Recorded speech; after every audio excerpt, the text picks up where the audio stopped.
My name is Kendra Ellis. I'm 32 years old, and my family tricked me into a secret second mortgage in my name that almost destroyed my credit and everything I'd built. Before I tell you about the Sunday dinner where my sister mocked me for not owning a house when I'd quietly bought two, and the exact moment I shut it all down forever. Where's your house? Kendra, still renting that tiny apartment. Mackenzie leaned in, smirking across the oak table. Oh, right, you don't have one.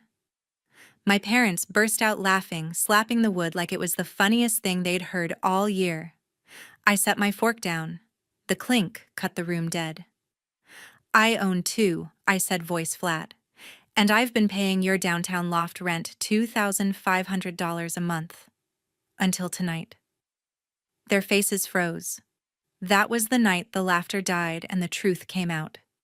The night I walked away from the people who raised me and never looked back. Let me know where you're watching from in the comments. I want to see how far this story travels. Drop a like if your family ever laughed at your success. It helps more people find the truth.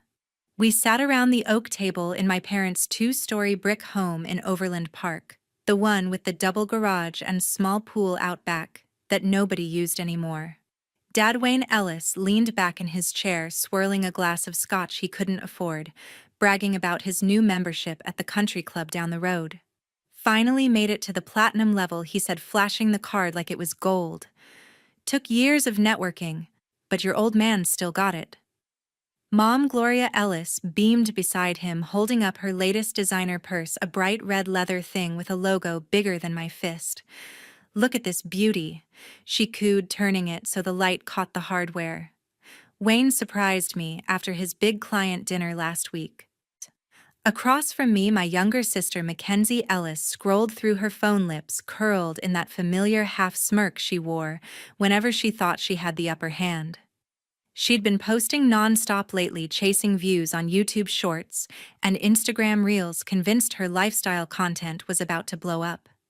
Hit 50,000 views on my morning routine video, she announced without looking up, thumbs flying across the screen. Brands are sliding into my DMs now. Real ones. Dad chuckled, raising his glass. That's my girl. Always knew you had star potential. Mom reached over, squeezing Mackenzie's arm. We're so proud. Both our daughters doing big things, just in different ways. The words hung there loaded. I kept eating, fork scraping the plate, saying nothing. Mackenzie finally set her phone down, eyes narrowing on me. Speaking of big things, she said, voice dripping with fake concern. How's the apartment hunt going, Kendra? Still stuck in that high-rise rental downtown? I mean, you're 32, flipping properties left and right. When are you actually going to own something? Dad snorted into his drink. Mom covered her mouth, shoulders shaking with laughter. The sound echoed off the walls, sharp and cutting like they'd rehearsed it. I felt the heat rise in my chest, but I didn't flinch. I'd heard versions of this my whole life. Always the punchline, never the winner. Mackenzie leaned forward, elbows on the table. Seriously though, everyone in real estate owns a house. What's the holdup? Bad credit? Too many student loans? More laughter. Dad wiped his eyes. Come on, kid, we're just teasing. Lighten up. I set my fork down slowly, the metal clinking against porcelain. The room went quiet, like someone hit mute. I own two. I said, my voice steady, cutting through the air. One in Olathe. I flipped last year. Another investment property in Leawood. I closed on quietly 6 months ago.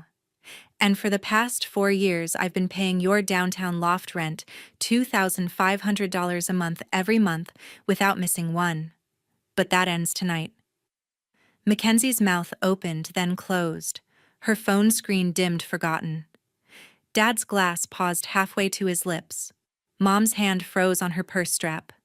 Silence stretched, thick and heavy, the kind that makes your ears ring. I pushed my chair back, the legs scraping hardwood. I'm done, I said, standing. No yelling, no tears, just final.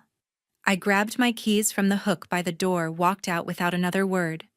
The screen door slammed behind me. My SUV was parked in the driveway, engine still warm from the drive over. I slid in, started it, and pulled away before anyone could follow. The streetlights blurred past as I headed back to my high-rise rental, the one they loved mocking, downtown Kansas City glowing ahead. My phone buzzed non-stop in the cup holder. Texts from Mom. "Come back, we were joking." From Dad, "Don't be dramatic." From Mackenzie, a string of angry emojis, and "You're lying." I ignored them all. At the first red light, I opened my banking app. One by one, I canceled the automatic transfers, Mackenzie's rent, Mom's credit card payments, Dad's investment account top-ups. 7 years of quiet support gone in under a minute. Confirm, confirm, confirm. By the time I reached my building, the valet taking my keys, every link was severed. I rode the elevator to the 23rd floor, stepped inside my apartment, and powered off my phone completely. The city sparkled below through floor-to-ceiling windows, quiet and mine. For the first time in years, the wait wasn't there. Just silence, and the beginning of something new. To understand why I finally snapped, you have to go back to when I was 12 and learned the rules of the house the hard way. That summer in Overland Park, the grass grew fast after every rain, and I took on every lawn in the neighborhood, pushing a rusty mower up and down hills, sweat soaking my shirt, hands blistered from the handle. I kept the cash in a coffee can under my bed, counting it every night, dreaming of the mountain bike at the shop on Metcalf Avenue. $150 total earned fair and square. Then came the afternoon. Mackenzie decided to practice her softball swing in the garage and sent a ball straight through Mrs. Henderson's bay window next door.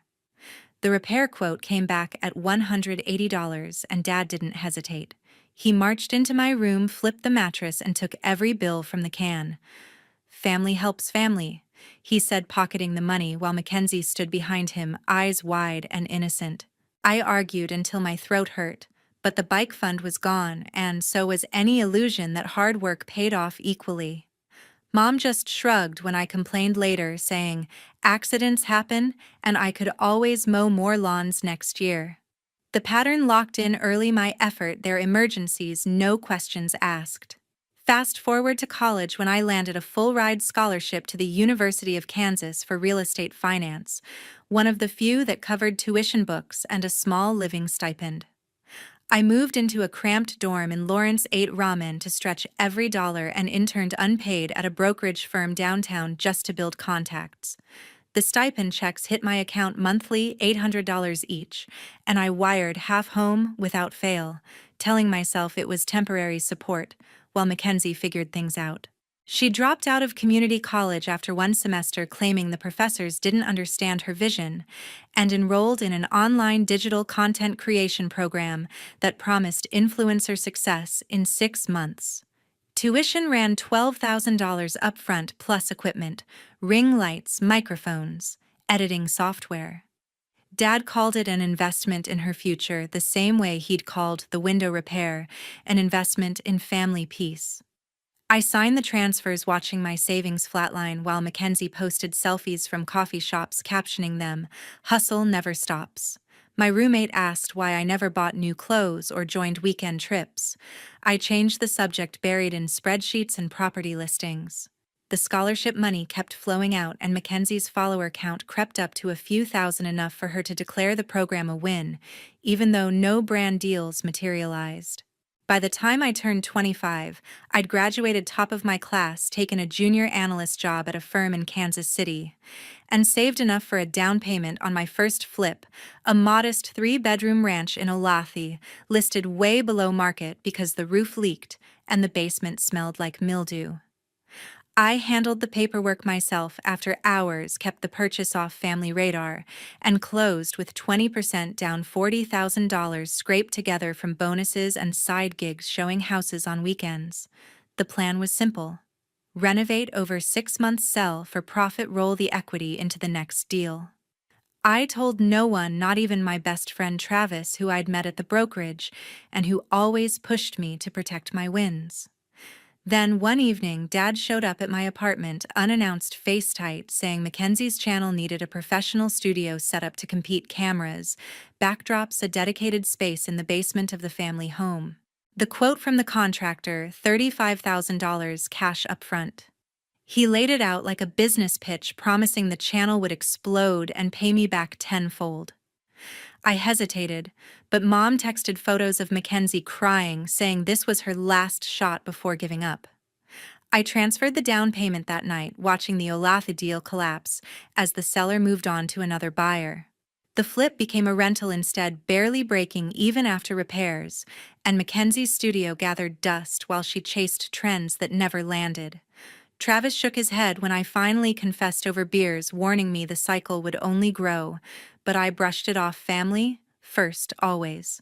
Looking back, that first house was the line I should have drawn the moment I chose their dreams over mine and set the stage for everything that followed. 2 years ago, the stakes got higher when I spotted the perfect 4-bedroom colonial in Leawood, the kind with mature oaks shading the driveway and a kitchen big enough for actual cooking instead of takeout on the counter. I'd driven past it every weekend for months, watching the for sale sign fade in the sun until the price dropped just enough to make my numbers work. The listing agent knew me from flips, cut me a deal on inspections, and I wired the earnest money, $15,000, from my business account before anyone in the family caught wind.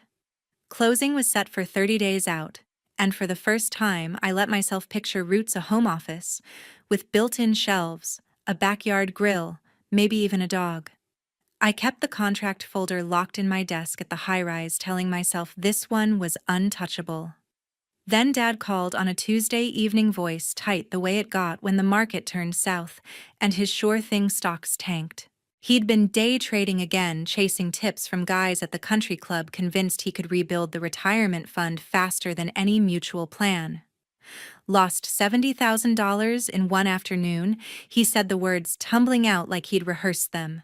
Broker says the positions are margin called. If I don't cover by Friday, they liquidate everything and we lose the house. Mom got on the extension, breath hitching, painting pictures of foreclosure notices and neighbors whispering. Mackenzie texted separately, "Dad's a mess, please help." I stared at the Leawood contract on my screen, the closing date circled in red, and felt the familiar pull, guilt sharpened into obligation. I called the seller's agent that night, apologized, and forfeited the earnest money to back out clean. The next morning, I initiated the wire, $70,000, watching the balance drop to levels I hadn't seen since college. Dad sent a single thumbs-up emoji. Mom posted a vague gratitude quote on Facebook. Mackenzie never mentioned it. Later that week, alone in my apartment with rain tapping the windows, I opened the banking app and scrolled through 7 years of transaction history, filtering for transfers to family accounts. The numbers stacked up fast. Monthly rent for Mackenzie's loft, starting 4 years back, credit card payoffs for Mom's shopping sprees, Dad's bridge loans that never bridged anywhere. Total outgoing exceeded $100,000, every penny documented, not one thank you note or shared celebration attached. I sat back, stomach twisting at how routine it had become. My wins funneled straight into their gaps. No receipts, no reciprocity. The realization settled heavy. I'd built a safety net for them while dangling over my own edge. That same night, I pulled the old family album from the bottom drawer, the one with the cracked leather cover Mom insisted on updating every Christmas.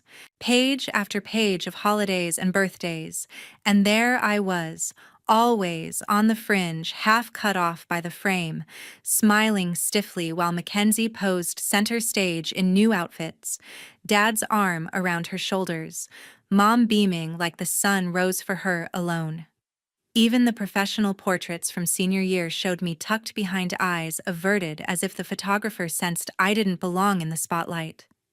I traced the edges with my finger, seeing the pattern in plastic sleeve. Supporter, not star. Fixer, not focus. The album closed with a soft thud, and I slid it back into the drawer, the click of the latch louder than any argument we'd ever had. That night after closing the album, everything shifted when my phone lit up with Travis's name on the screen, his voice calm but firm through the speaker as I paced the living room carpet. He'd heard the basics from our quick catch-up earlier, the way I'd finally drawn the line without explanation, and now he wasted no time laying it out straight. "They'll collapse on their own," he said, the background noise of his downtown bar fading as he stepped outside. "You've carried enough cut. The cord clean, don't get pulled back in with promises or tears." I leaned against the cool glass of the window's city lights flickering below and nodded even though he couldn't see. Travis had watched the dynamic for years, calling it out in quiet moments over coffee or after deals closed, always the one to remind me that boundaries weren't betrayal. His words landed solid, reinforcing the resolve that had started forming hours earlier, and we talked through logistics, changing passwords, monitoring statements, preparing for the fallout without engaging. By the time we hung up, the apartment felt quieter, the decision locked in place. The next morning, with coffee brewing and sunlight streaming through the blinds, I tackled the inbox clutter that had piled up for months, deleting promotions and archiving old client threads to clear mental space, along with digital. Buried in a folder labeled Miscellaneous Statements from 7 months back sat a PDF attachment I didn't recognize at first, forwarded automatically from the family's shared utility account that somehow still funneled bank notices my way. I clicked it open, expecting another water bill or HOA fee, but the header screamed in bold second mortgage approval. Ellis Residence, Overland Park. The document detailed a new lien on the brick home, $80,000 drawn against equity interest-only payments starting immediately, and there at the bottom, my name listed as co-signer with a signature that looked close, but not quite mine. The loops too uniform, the pressure inconsistent with how I held a pen. Dad's handwriting filled the primary sections, his scrawl unmistakable, from years of signing permission slips and report cards. The origination date matched the week he'd claimed a minor portfolio dip, nothing like the crash he'd described later. My pulse steadied as I zoomed in on the forgery, the realization cold and clear this wasn't oversight or mistake, it was deliberate, a backup plan in case the transfers dried up. I saved the file to a secure drive, printed a copy for my records, and closed the laptop without panic or rage, just a final snap of clarity. No calls to confront, no emails demanding explanation. Those paths led back into the cycle Travis had warned about. Instead, I opened the Contacts app and blocked Dad's cell, Mom's landline, Mackenzie's multiple numbers one by one, the confirmations popping up like small locks clicking shut.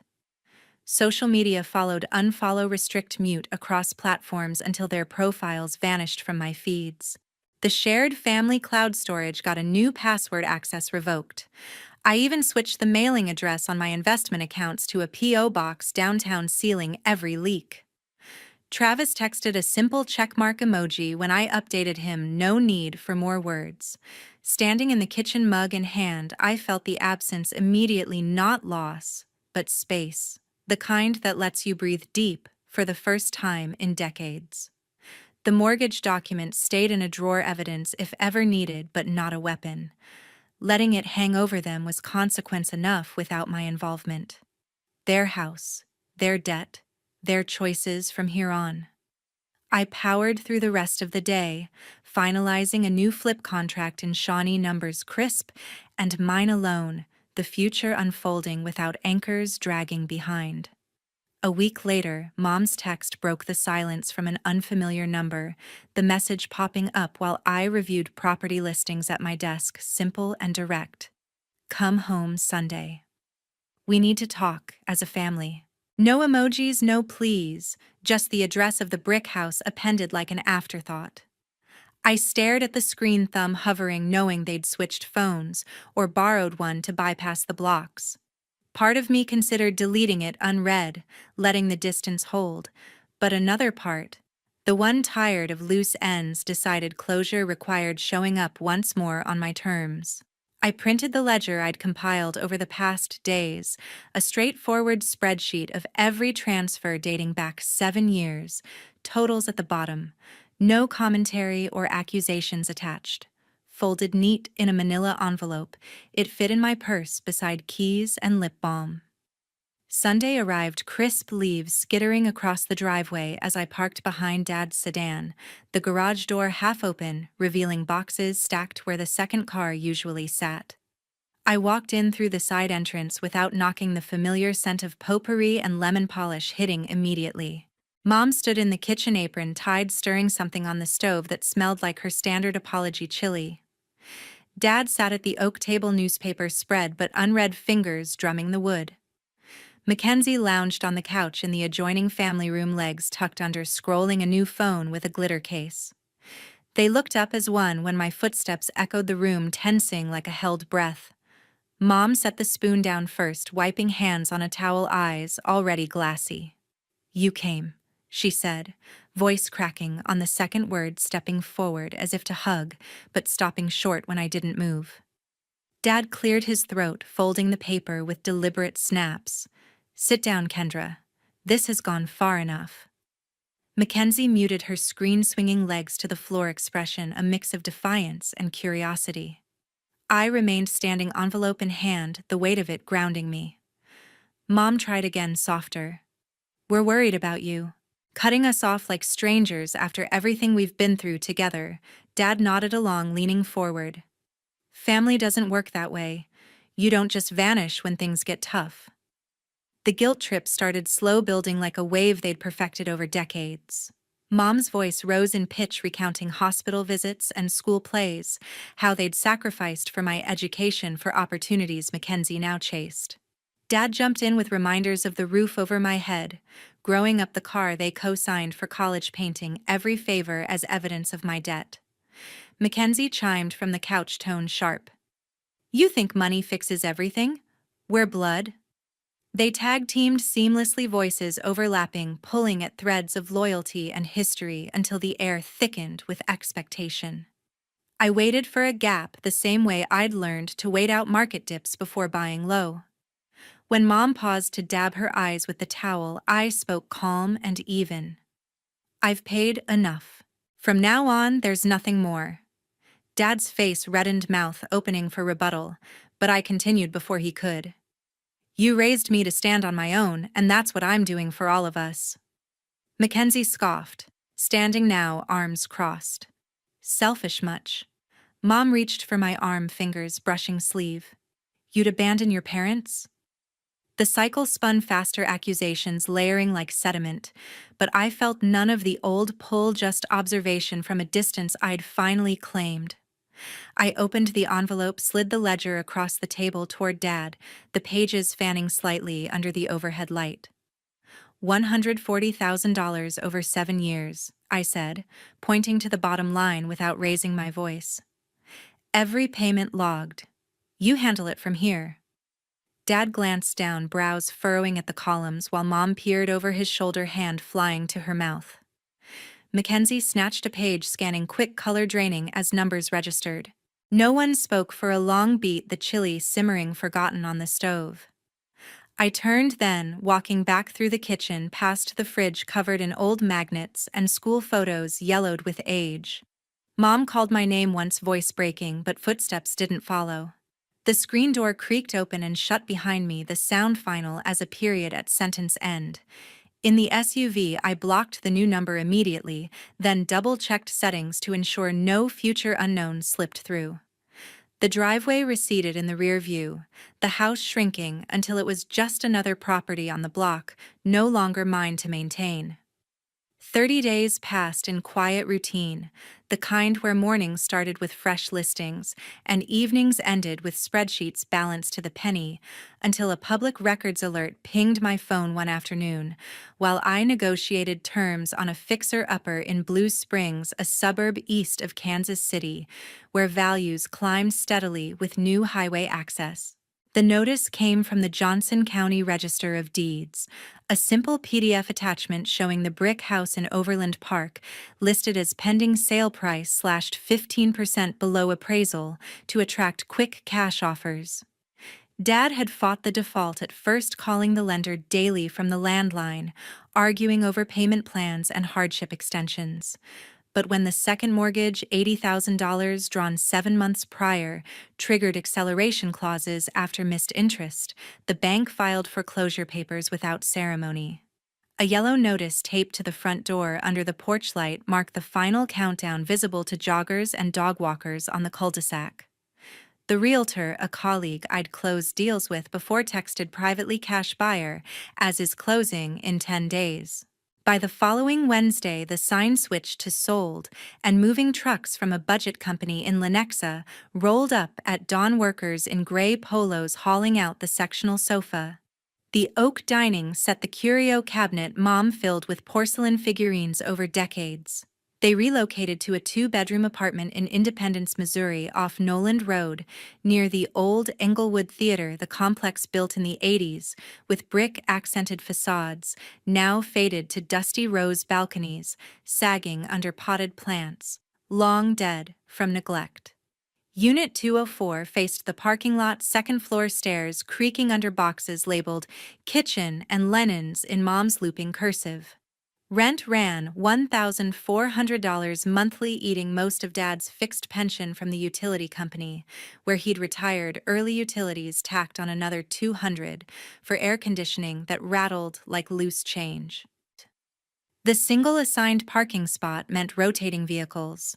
Dad's aging Buick and Mom's leased SUV now returned, while Mackenzie parked blocks away near a laundromat with barred windows. Inside the layout, forced proximity, galley kitchen opening to a living room, barely fitting a love seat and TV stand, bedrooms separated by a bathroom with cracked tile, and a shower that dripped unless the handle was jiggled just right. The pool promised in faded brochures stayed chained shut, green water visible through the fence. Tension replaced the old rhythm within days, voices carrying through drywall, thin enough to hear coughs and cabinet slams. Dad paced the narrow hallway at night, muttering about Mom's Nordstrom receipts still arriving in forwarded mail, blaming her for the equity line that funded handbags and spa days. Mom countered from the kitchenette, slamming drawers, pointing to Mackenzie's ring light and microphone stand propped useless in the corner, calling the content "Dream," a black hole that swallowed tuition and studio rent. Mackenzie retreated to her room, door locked, headphones clamped tight, scrolling Indeed for remote editing gigs she bookmarked, but never applied to, resentment simmering into slammed doors and cold shoulders. Arguments circled without resolution, Dad accusing Mom of entitlement, Mom labeling Mackenzie spoiled, Mackenzie snapping that no one believed in her, each voice rising then collapsing into silence that felt heavier than shouting. No one picked up the phone to dial my number. No texts from borrowed devices. No drive-by visits to the high-rise. The fracture held invisible, but absolute. Meanwhile, I submitted the dispute packet to the lender through their online portal, uploading the printed mortgage statement with highlighted forgery, a notarized affidavit, and transaction logs showing no activity from my accounts. Response came in 8 business days. Lien, removed credit report, updated a FICO, jumping 40 points to levels I hadn't seen since graduation. The third flip, a 1960s ranch in Raytown with original hardwood under carpet and a basement ripe for finishing, closed at $190,000 after I replaced the galley kitchen with quartz and stainless, staged it with rented mid-century furniture, and hosted 2 open houses that drew multiple offers. Profit cleared after fees rolling straight into escrow on a half-acre lot near Weatherby Lake, the waterline visible from the future deck, soil tests confirming stable fill for the foundation I'd sketched on napkins during late-night calls. That's where I met Ethan, the architect, reviewing structural plans at the Platte County planning desk, his blueprints unrolled beside mine as we both waited for stamp approval on a Friday morning, thick with copier toner and stale coffee.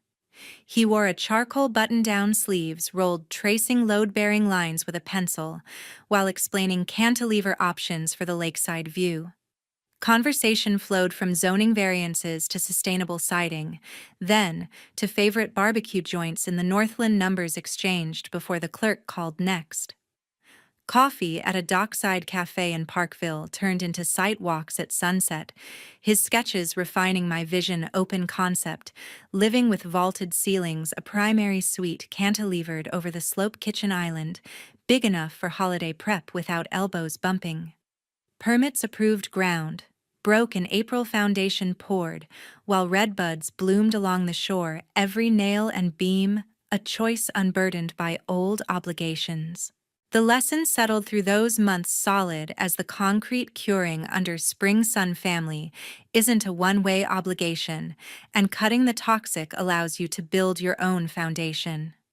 Their choices forged signatures, endless demands, refusal to adapt delivered consequences. They now lived daily in cramped rooms and colder silences. Mine delivered space growth partnership with someone who asked what I wanted, not what I owed. No contact ever came, no apologies scrawled on forwarded mail, no updates via mutual acquaintances, no reconciliation attempted, and none was needed or welcomed.